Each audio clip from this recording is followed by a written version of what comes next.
할렐루야. 153 저녁기도에 오신 여러분들을 주님의 이름으로 환영하고 축복합니다. 고난주간 새벽 기도에 참 많이 힘드시죠?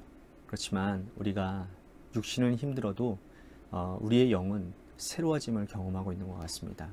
주님의 복음을, 원복음인 십자가의 보혈, 십자가를 우리들이 묵상하는 이 기간을 통해서 복음의 본질을 지금 회복하는 귀한 시간이 되었으면 좋겠고, 그 본질을 통해서 우리들이 정말 능력 있는 그리스도인으로 발돋움하는 그러한 계기를 삼는 그런 고난주간 새벽 기도회가 되었으면 좋겠습니다.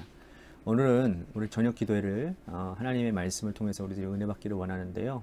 고린도 후서 8장 1절에서 5절 말씀까지 보겠습니다. 고린도 후서 8장 1절에서 5절 말씀입니다. 우리 같이 한 목소리로 다 함께 봉독하도록 하겠습니다. 시작. 형제들아, 하나님께서 마게도냐 교회들에게 주신 은혜를 우리가 너희에게 알리노니, 환난의 많은 시련 가운데서 그들의 넘치는 기쁨과 그 심한 가난이 그들의 풍성한 연보를 넘치도록 하게 하였느니라. 내가 증언하노니 그들이 힘대로 할 뿐 아니라 힘에 지나도록 자원하여 이 은혜와 성도 섬기는 일에 참여함에 대하여 우리에게 간절히 구하니, 우리가 바라던 것뿐 아니라 그들이 먼저 자신을 주께 드리고 또 하나님의 뜻을 따라 우리에게 주었도다. 아멘. 맹자는요, 인간이 가져야 될 근본적인 마음을 사단이라는 그런 학문으로 강조를 했습니다. 사단. 이 사단 가운데 하나가 바로 수호지심이라는 말인데요. 수호지심. 문자 그대로 말하면 부끄러움을 미워하는 마음, 즉 수치를 미워하는 마음이란 뜻입니다. 조금 부드럽게 옮기면 부끄러움을 아는 것이 사람의 근본적인 마음이 되어야 된다라는 뜻이에요. 이것은 자신에게도 적용되어지는 말이고 타인에게도 적용되어지는 말입니다. 자기 스스로 내면과 삶을 돌아볼 때 부끄러울 것이 없어야 사람답게 살 수 있고, 또 타인의 행동을 볼 때에도 부끄러운 것이 없어야 서로 존중할 수 있다라는 뜻이죠. 그러나 악인들은 그렇지 않습니다. 수치를 미워하는 마음을 가지지 않고 부끄러움을 부끄럽게 여기지 않아요. 그런 사람들과 함께 하기도 어려울 뿐더러 말이 통하지 않는 답답함을 느끼게 될 것입니다. 우리가 세상을 살아갈 때에 자신과 공동체에 떳떳하기 위해서는 이 수오지심을 반드시 가져야 된다는 거죠. 특히 성도로서 교회를 섬길 때에 스스로에게 또 타인에게 그리고 하나님에 대해서 부끄럽지 않은 일꾼으로 살아야 합니다. 특히 물질의 문제를 떳떳하기 위해서는 물질이 주는 유익을 누리지 않을 때 떳떳하게 말할 수 있는 것입니다. 본인이 더러운 이익을 조금이라도 취한다면 떳떳하지 못할 것입니다. 오늘 본문에서 바울은 고린도 교회 성도들에게 헌금을 강조하고 있습니다. 사역자가 성도들에게 헌금을 강조하기 위해서는 물질의 이익을 누리지 않아야 합니다. 수호지심을 상실한 사역자가 헌금에 대해서 강조한다 한들 성도들은 다 알아요. 그래서 오늘 본문은 바울이 스스로에 대해서 깨끗한지 하나님에 대해서도 부끄럽지 않은지를 잘 나타내고 있는 말씀이라 할 수 있습니다. 바울은 고린도 교회 성도들과 오해가 풀리자마자 헌금을 강조합니다. 이것은 자신을 위한 헌금이 아니었습니다. 기근 때문에 어려움을 겪고 있는 예루살렘 교회를 돕기 위한 헌금 강조였어요. 자, 오늘 말씀에 보면 1년 전에 바울은 고린도 교회 성도들에게 예루살렘 교회를 위해 돕기 위한 헌금을 부탁을 했습니다. 고린도전서 16장을 보면 바울이 고린도 교회 성도들에게 이 예루살렘 교회를 위한 헌금에 동참할 것을 호소하는 장면이 나오거든요. 예루살렘 교회는 당시에 모든 교회의 어머니 교회였습니다.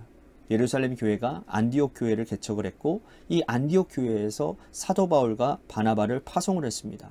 그래서 바울이 1차, 2차, 3차 선교 여행을 통해서 많은 교회들을 소아시아와 유럽 등지에, 그리스 등지에 개척을 했죠.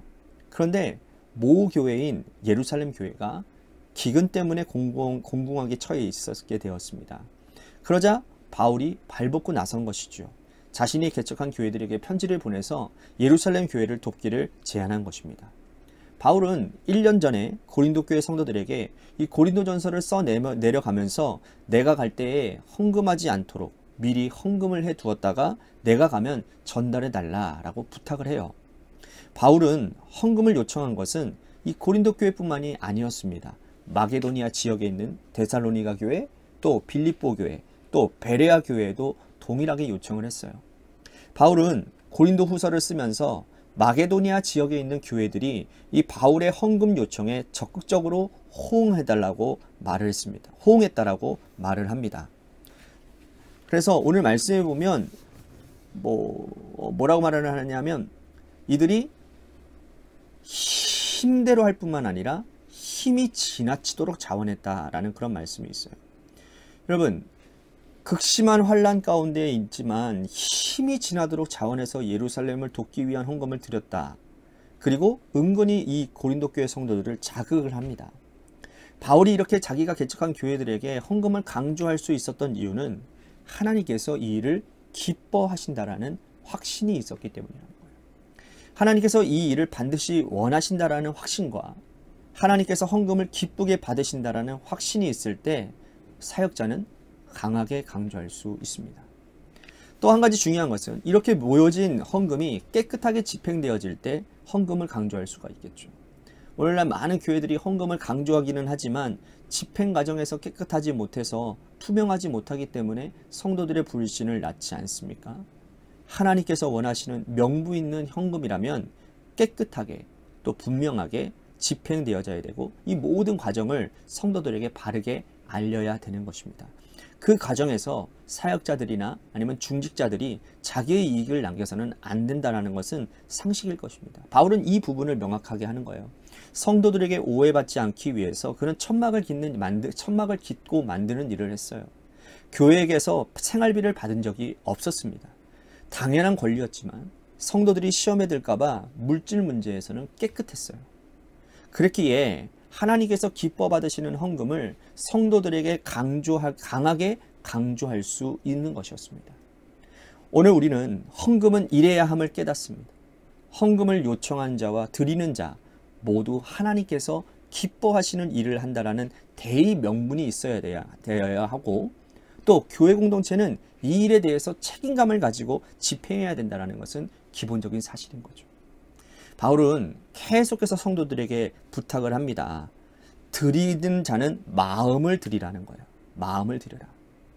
액수가 중요한 것이 아니고 하나님께서 기뻐하시는 헌금을 마음 중심을 다해서 드리면 하나님 그거 받으신다라는 말이에요. 또한 하나님께 드려지는 헌금은 이웃을 위해서도 사용되어져야 된다라고 말씀을 하고 있습니다. 여러분, 이 헌금이라고 하는 것은 사모부조적인 그런 성격이 있어요.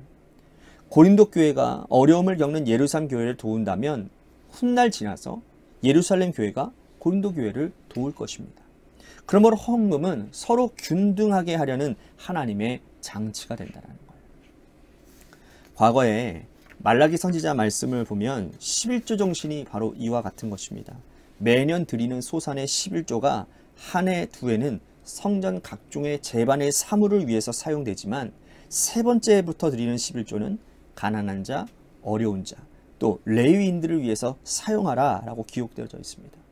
이것은 구약시대부터 내려온 헌금의 상호부조적인 성격을 말하는 거죠. 오늘 말씀은 교회가 성도들에게 받은 헌금을 이웃을 위한 나눔에도 사용되어져야 되는 헌금 정신을 강조하고 있습니다. 오늘날 우리 교회 헌금이 이렇게 사용되어지 못하지는 것들이 안타까운 일들이 많이 있지 않습니까? 오늘 우리 교회가 성경에 기록되어진 그런 헌금 정신을 올바로 깨닫고 바르게 사용되어지는 그러한 은혜가 있어지는 역사가 있기를 소망하겠습니다. 우리 말씀 생각하면서 우리 같이 기도했으면 좋겠습니다. 공적인 헌금을 정당하고 깨끗하게 사용하기 위한 그런 시스템을 구축하게 하여 주시옵소서. 또한 가난한 자들, 소외된 자들을 위한 나눔의 헌금을 열심히 감당하는 교회가 되게 해달라고 우리 같이 기도했으면 좋겠습니다. 또한 우리 육신의 질병으로 고통당하시는 분들 많이 있습니다. 우리 그분들을 위해서도 기도해 주시고 마지막으로 여러분들의 삶의 자리와 여러분들의 자녀들을 위해서 기도하시다가 이 시간 돌아가시기를 바라겠습니다. 노래 끝날 때까지 우리 같이 합심하여 기도하도록 하겠습니다. 기도하시겠습니다.